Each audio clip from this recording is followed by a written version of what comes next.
Buddy, Juab wrestling fans and fans that are just fans of wrestling that are watching because you like wrestling, welcome to Manti High School in Manti, Utah. This is my first time in the gym here. Home of the Templars. Here we go. All I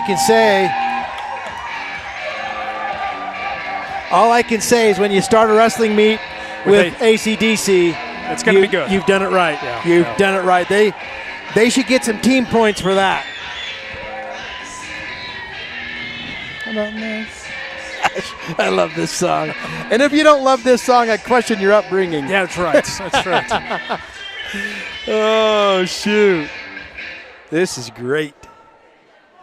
Okay, they're going to do the face-off real quick. Folks, this is Jason Hoops, new to Nephi, and Travis Ludlow, been here in Nephi for a long time. In fact, a former state champion for Juab High School. That's kind you're of going to pull that up. Yeah, that's a big deal. That's a big deal. And I grew up in Star Valley, Wyoming, and a very similar place. And in fact, I just moved to Nephi from Star Valley, from Afton, Wyoming. Been here a little over a year, but we have just felt so at home, partially because the Juab wrestling family is everything you want and expect out of a wrestling family. Yeah, there's a lot awesome. of similar traditions between the two schools. All right, we'll pause for the national anthem.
All right, here we go, Big Jason. I'm ready for some wrestling. Let's do this. Oh, my goodness. We're going to start the matches tonight at 120 pounds. Let's do the introductions. We're still singing the anthem. For the Juab Ross at 113 pounds, Braxton People Black. watching don't know that we're that far back. It's normal to have a decent day. Now we're dancing. For the Juab Ross at 120 pounds, Cole Brioche. Okay, just to get everybody prepped for this, I think we're only going to have 6 or 7 matches total tonight for the varsity matches. Tons of forfeits because they just don't have people to fill those weights. Yeah, it's at 106. We're going to have a double by. We'll start at 113 with Braxton Blackett and Dirk Larson, and then at 120 we'll have a forfeit. Lad Holman will have a forfeit. Rowdy Peterson will have a forfeit. Jet Shepard will wrestle at 138 against Kellen Peterson. Hayden Park at 144 will have a forfeit. Porter Anderson will have a forfeit. And then it looks like the rest of the time, well, maybe 1 or 2 more, but we're going to shoot quick from 113 and get up to 138. And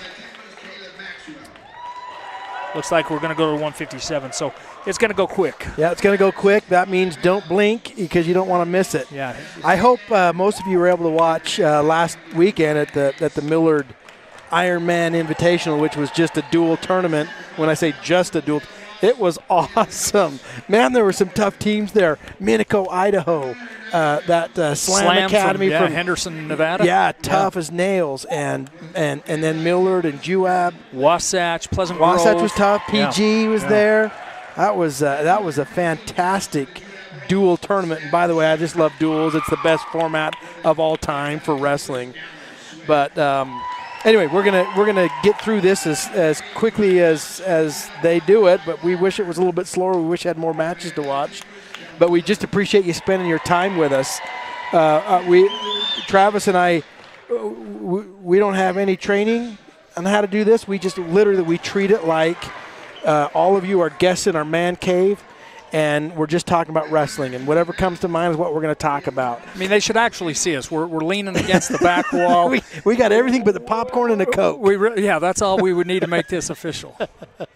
All right, team captains out there in the center, eyeballing each other, giving the ref a handshake. This is a pretty low-key thing, but nice formality.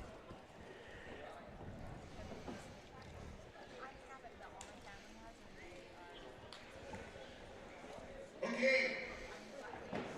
At 120 pounds for the Juab V, you'll win by forfeit. All right, forfeit at 106. So that was Cole Greenouch from Juab. Looks Lad like, Holman. yeah, it looks like they're getting all the forfeits taken care of. Lad, it's at 126. He'll have a forfeit. That's what it looks like to me, is they're just getting all the forfeits out of the way, right? I hope so. Get some wrestling going. Let's get going.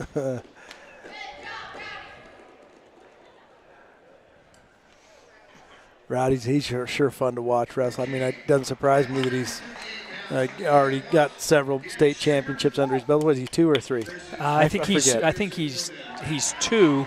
Runner-up his that's right. sophomore You told year. me that. That's right. And of course, he's a senior here. Man, he's tough. He's fun to watch too. All right, here we go. Quickly, a snap down in the front headlock by Juab. Yeah, so this is for Juab. It's Jet Shepard. He's wrestling Jarrett White. Actually, Kellen Peterson, excuse me, from Kellen. Manti. Yeah. So real quick, a snap down, go behind for 2 points. Then he got back all 3 back points. He's getting more back points now from an armbar, and then kind of snap back, and it's done. All done. There's a pin. There's a pin. And listen, we kind of talked about it earlier, but man, you just, Kellen's got to go out there and face Jet. I don't want to face Jet, and I'm 215 pounds. Right. And Kellen's got to go out there and wrestle a guy that's wrestled quite a bit more than he does, and so you got to throw out a big kind of congratulations to all these guys that have the courage to do this. This is not normal for teenage boys to want to do the hard things, and yet they're doing it. And you're right. Sometimes at great, there's just nothing like when you get beat in wrestling, there's just nothing like that kind of exposure. I mean, you just feel like you're exposed to the world, and you're the only one out there, and everyone's watching you. Just a quick update: Hayden Park received a forfeit, and then Porter Anderson as well. We are now to Garrett Perry, and he's wrestling Caleb Maxwell. Garrett and Caleb. All right, score table. Wanted to pause it and get something wasn't set over at the score table. That's why you heard that little buzzer sound twice. But they're back locking horns right now. Ooh. And Garrett with a nice kind of a snap to go underneath his hands to get a takedown real quick. And then he's scooping up underneath. He's trying to get wrist control. He's riding well. Look where his hips are. His hips are up on top, and he's digging with his toes. That's how you know the top wrestler understands what's going on, the pressure that he needs to apply to the bottom guy. You do not sit on your knees because that just takes the pressure off the bottom guy. So arm bar on the left, half on the right, and this is so tight I'm hurting right now. It hurts. I have a headache just watching this thing. It just hurt my neck. I got to see the chiropractor after watching that. That was over and done before we knew it, and so that was Garrett Perry. He's had such a good year. so far. It's fun to watch him. Next we have Preston Agard wrestling Wyatt Hanks at weight 165. We didn't see Wyatt wrestle in the JV round, did we? No, I don't. That was a different Wyatt? I think so. Okay. Not quite sure what's going on there, but yeah. So we have Preston and Wyatt. Okay. All right. I don't know what the delay is. All right. There they go.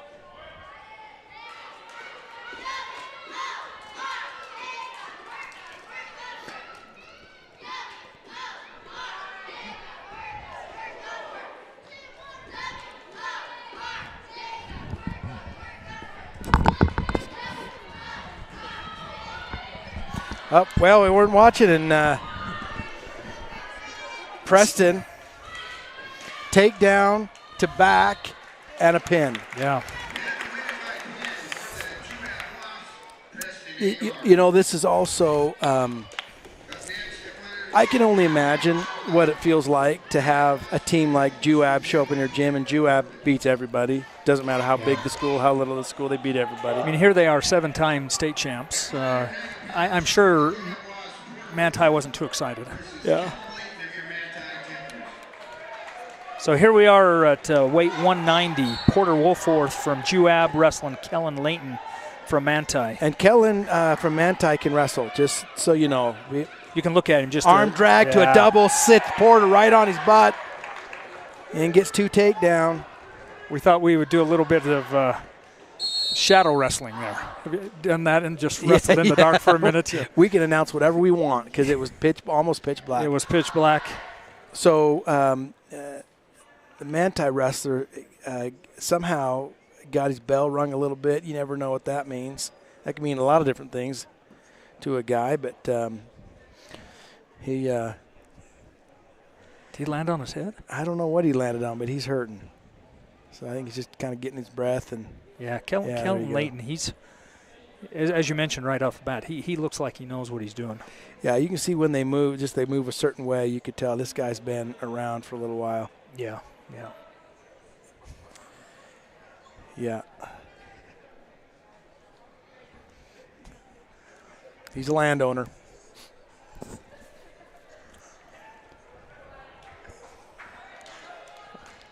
All right.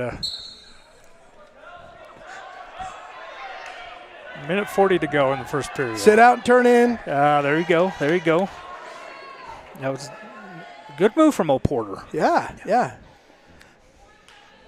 Okay, 2-1. 2-1. Kellen and Porter at it. Nice snap. Kind of just a touch of the head to set up that takedown. And then he swam in there, hooked a leg, goes up high, kind of bear hugs him right to his back. Yeah. But Porter, again, just does a lot to adjust and belly out, not give up back points right there. Well, and that was a good key to watch their hips. Porter, if he was able to get his hips down, he would have prevented that. Yeah. But it's all about hips in this arena here. Yeah. It's funny. I've had this conversation with a lot of people. Every athlete eventually learns how important their hips are. Wrestlers are taught that day one. Yeah. I mean, you're a little kindergarten kid going into Pee Wee. You're learning how important your hips are. Yeah. All right, Mr. Kellen is looking for a pin right here. He's got him in a double He's arm bar. Chilling out. Almost. He's chilling out. There's the pin. There we go. Kellen's tough.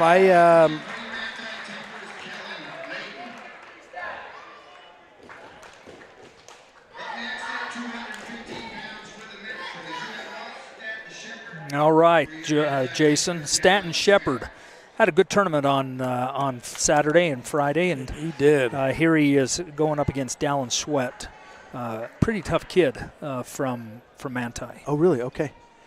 Stanton and Dallin.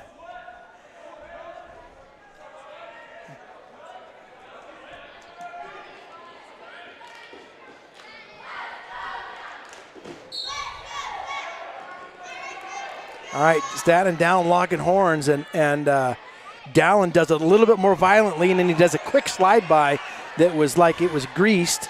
It was so quick.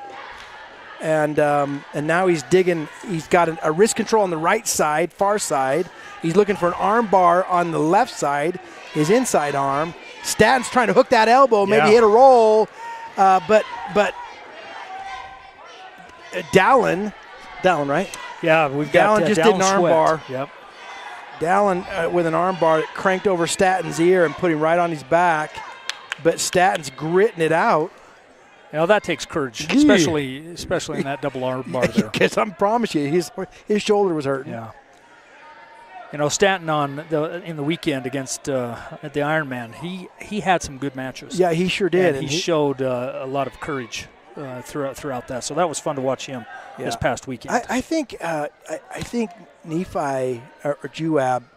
Here, I showed that I'm an outsider. Yeah, this guy's actually a Levanite from Levan. That's right. Yeah. He's got to let that. Yeah. And nice at what it looked like a knee pick, and then he kind of doubled off, grabbed the other leg, and tipped Statton over like a tree. Now watch. I don't know if y'all saw that. He got that arm behind his back, and then he used his knee. The Manti wrestler used his knee to hold the arm there so that he could work on something else. And one of the things that you notice with elite wrestlers is they're using all their body parts to help. You know, and back in my day, with an arm bar, you just used your arm, right? Or you didn't use your knee to hold things in place. Yeah. You know, and that's taught differently these days. Yeah, it's people think wrestling. It's the oldest sport on the planet, and so you think it's been innovated. Look at what he's doing with his hips to crank over Statton's arm right there. Oh, time runs out. Saved Statton there. Good. You think after 3,000 years or so, or however long wrestling's been around. It's the innovation has run its course, right? But there are so many. It's been a long time since I've competed, but I watch my boys in college, and they're doing things I can't even. It's like it just fascinates me. Yeah.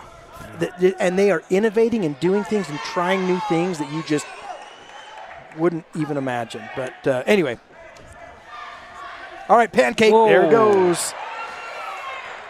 So the end of period one, it was 8-1. We're now at 12-1.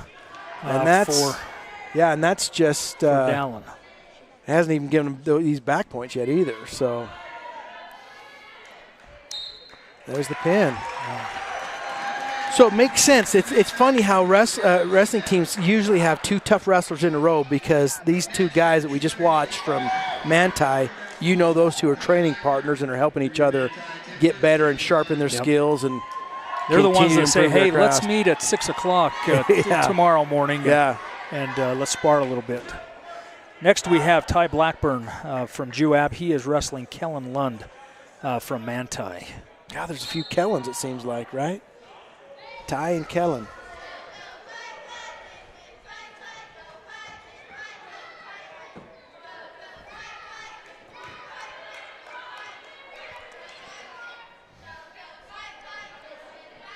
All right, ear to ear right now, but see how they're trying to dig in.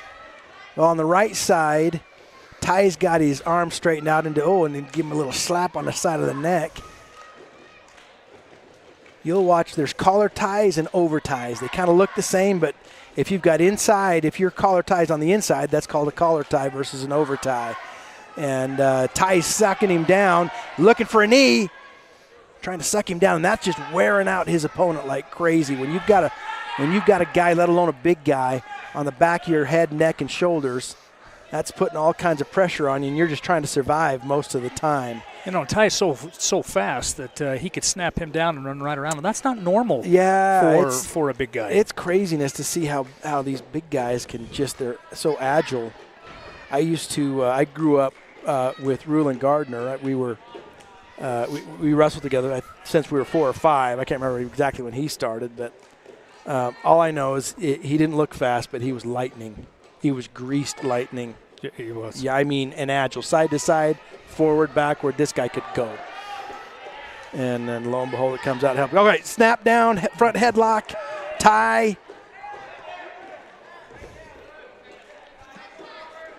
Kellen, yeah. Ty hooks a leg, takes him right, feet to back, and it looks like this thing might be over soon unless. And there we go. That is it. That's it. All right. So I don't want to say this, but this is the last match of the night. That breaks my heart. Here we have Braxton Blackett. He will be wrestling Dirk Larson from Manti. Braxton, we thought last weekend that he had some meniscus problems. He was able to go get it x-rayed, determined that nothing was ripped, and here he is Wednesday, a couple days later. That's amazing. He's on his way. Braxton and Dirk.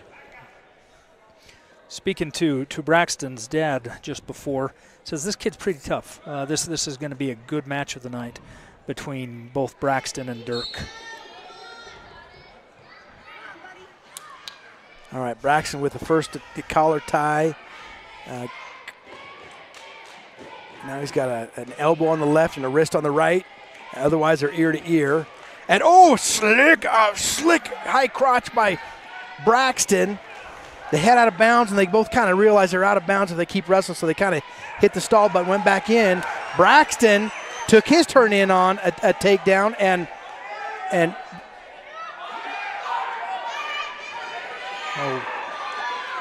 Dirk in on a takedown. I said Braxton again. And they got in a little bit of a scramble situation, but Braxton bellied out, gave up 2 instead of more.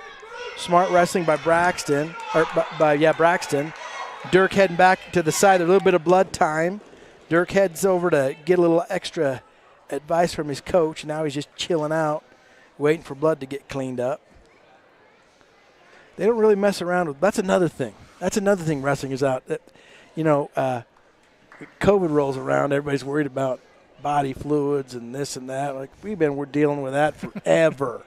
As a wrestler, they don't really mess around with blood. Unlike MMA, they let you wallow around in the blood if you're out in a ring. But in wrestling, they will go to great lengths to not have to touch somebody else's blood. So they have blood time, and that's 5 minutes long. But that doesn't count the total break. It's just when the blood is flowing. That's when the blood time clock is counting. Once you've got it plugged up or stopped, even if it takes you another 20 minutes to clean it up. You got unlimited cleanup time, but blood time only counts when the blood's flowing. I don't know why I talk about that, but it's fascinating for little side note. All right, Dirk. Look at Dirk's front knee. See how he's tucking that in there like that? He's using that to block Braxton's knee, and then Braxton's up on his feet. Dirk slips a leg in there, and he's got wrist control on the far side, the right side, and a leg in on the left side. And now he's looking, he's just kind of putting pressure on Braxton. Just putting pressure on him. Braxton this is a lot of work for Braxton. And even though Dirk doesn't look like Dirk's doing a lot right now, he is putting weight and heaviness on top of Braxton.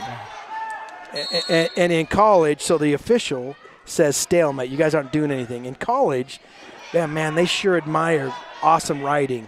And part of it's because if you ride your guy 1 minute longer than he rode you, you get an extra point in college.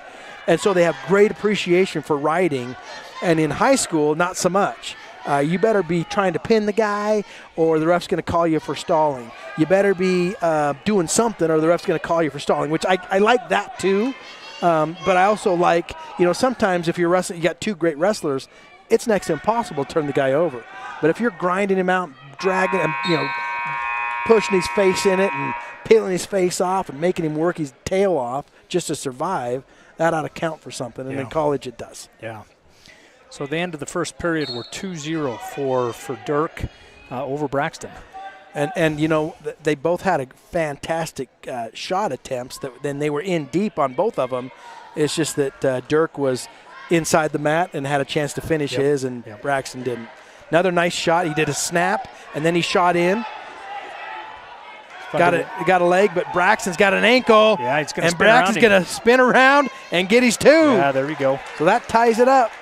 That's called a go behind, and Braxton just says, I'm letting you go because I'm going to take you down again. I'm going to push into your girlfriend.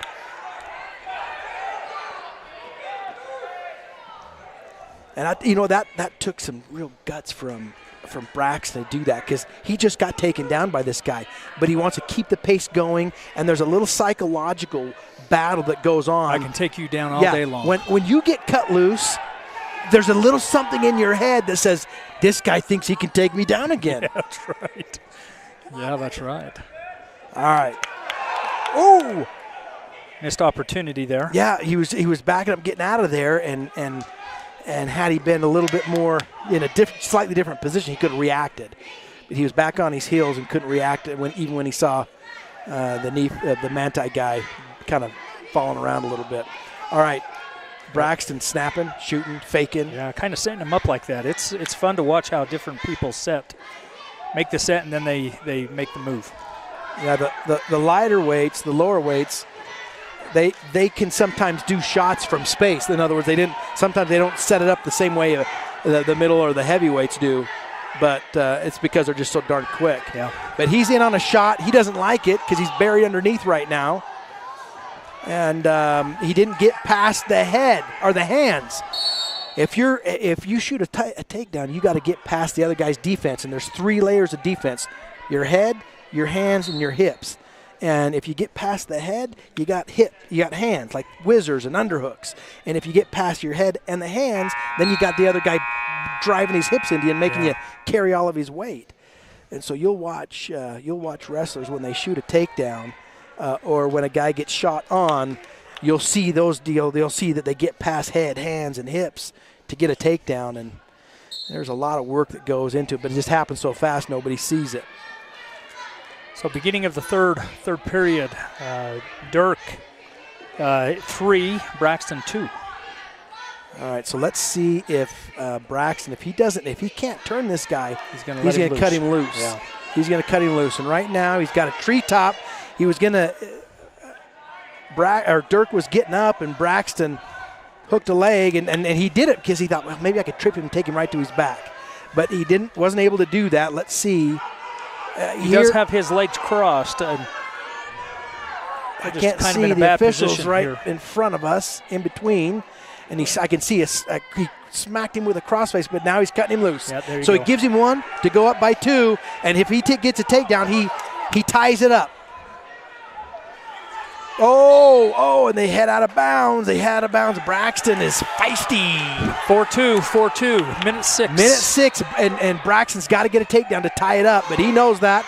And the ref calls Manti for stalling, and Braxton was in. He's in, and you can see Dirk fighting with his hands and digging with his hips. He got one leg around his hips. He's just got to come up on top, and he'll get 2 points. He's got to do it in about 44 seconds. Dirk's got, and he's going to get behind. He's going to do it. He's got a limp arm out. He limp armed out, and there's 2.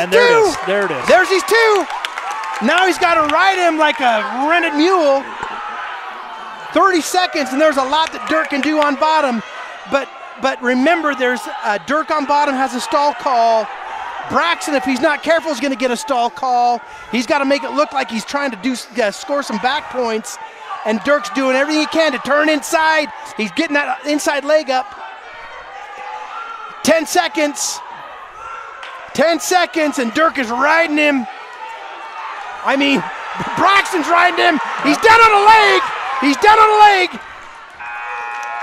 And there it is. And he hangs on to win that baby by 1. No. They tied that to tie it. Thank you. Overtime. See, that's a gift. We get an overtime round. That was going to be our last match. It's a Christmas miracle. So they faced off 1 minute time frame to now kind of explain what's going to happen here, Jason. So this is when you go into overtime, the first one is a sudden victory or sudden death. Whoever scores in this 1 minute will win, and if they don't, then they go back to kind of a normal match where somebody gets to choose top, somebody gets to choose bottom or neutral. So we've got 33 seconds. And Braxton wants to get this baby over with. What a gutsy move by Braxton to cut his guy loose, forcing him to come up with a takedown to tie it up to go into overtime. Inside shot, head inside. You see, he got past head, he got past hands, but you saw Dirk digging his hips in. You can still see it. Just right there on the ground. No room there. He's got 12 seconds. 12 seconds to make a move here. Okay, stalemate, and there's almost 6 seconds left on the clock, and they'll probably, let's see what they do. They'll probably just let's go into the next round. Yep. Yeah. Not enough time to do much with that. Okay, so now they go into 2 kind of regular rounds, except I believe they're only 30 seconds. And just like a normal match, when you get to the second period, somebody gets to choose top, bottom, or neutral, or defer. And in this case, looks like Dirk chose down. Yes, Dirk chose down, and the official's saying you got to put 30 seconds on the clock. There we go. Okay. So Dirk's down and set. Braxton's invited to jump on board, and away they go. So what happens if no one scores here? Whether they score or no score, then they go to the next round. And you're saying if they don't score there, then they go into another sudden victory round. Yep, okay.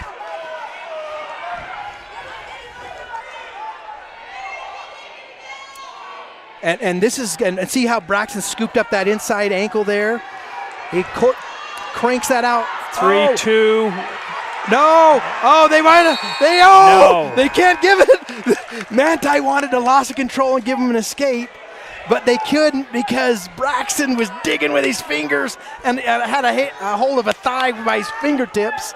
Now Braxton's on ball. Now Braxton's in the driver's seat. If he can escape, he wins this thing. Braxton, he wins it. Well, unless he gives up a takedown. Yeah, it was a sudden victory. 22 seconds. Oh, and Dirk wants this one. So Dirk's got to take him down in order to win. Dirk's got to get a takedown, and that's not easy when you're this tired. Oh, but he gives it a valiant effort. High crotch attempt. 8 seconds. And you see Braxton feeding some hips, spin around behind for another 2. 2 points. That's going to seal the deal. That will seal it, and that was a spectacular overtime extravaganza. That was a How good about finish. That was a great finish. Wow. Gutty effort by both those guys. And Braxton had to come behind. Dirk thought he had it won. But Braxton cut him loose, and then Braxton just gutted it out and won that thing. But to have those guys go through that kind of overtime, that's just awesome. Yeah, that's and this fun early wrestling. in the season, it's especially awesome to get these guys pushed. Now, today's Wednesday. They got Thursday to get recuperated, to make weight again. A lot of these guys made weight, didn't even have a match. That kind of stinks for them. Yeah, that's hard. But they had to make weight, so it'll make it a little easier to make weight at 2 days from now. Yeah. On Friday. And I don't know if they're getting some extra weight allowance. I think I heard that they're getting 2 pounds. Okay, so those of you who don't know this, obviously there's weights in wrestling, right? So if you're 133 pounds, if you've wrestled during the week and then have to wrestle again on the weekend and you have to make weight twice, normally, not always, but normally, they give you a pound allowance. So now this weekend, even if your weight is 133, you can actually weigh in at 135 and still make weight. And that makes a big difference. Yeah. Especially when these guys are cutting hard, and especially when they've had to make weight multiple times in a week. That's a hard thing. Yeah. I mean, college wrestlers would throw a stink a lot of times if they had to make weight more than once in a week, but they do. They do it too, but it happens often, way more often in high school. But anyway, we saw a great performance by Nephi, by Juab today. 63-12 was the final score. A lot of buys, a lot of forfeits, but we still, Juab performed like they needed to, and they come out of this with another win. Yeah, and you'll watch them get better every week in every event, because I know I watched it in between JV and varsity. Coach Holman was tuning a bunch of wrestlers up, just based on stuff that he saw during a JV match. Hey, let's work on this. Yeah. And so you're watching these Juab wrestlers run. I believe every time that they get pinned, yes, they have to run. I don't know if it's six rounds or 6 back and forth, but it reminds me of that movie, The Miracle, of the ice hockey team of the 1980s. Miracle on Ice. Yeah, again. Yeah, and these guys are coached super good, and it's fun to be a part of the program. Yep, this is a fun, and it's great to be part of every wrestling program. And Utah's got a great, just as a state, they've got great wrestling, hyper organized. They got lots of opportunities to compete, and they take wrestlers during the off season. They got Utah teams traveling all over the place to get some great competition. But anyway, folks, we're going to wrap up this. Sorry it was so brief, but we couldn't control that. But we appreciate your time, and share the link, juabwrestling.com, with all of your friends, family, and neighbors, and the people you go to church with too. Because if you want to give them a little bit of religion, they got to watch wrestling. That counts almost, doesn't it? I think so. Almost. I think so. Yeah. Okay. All right. Good stuff. Everybody, thank you again for being here with us tonight. We will see you next week. This coming weekend, we won't be broadcasting the Winter Classic due to some work requirements, but we will see you next week. And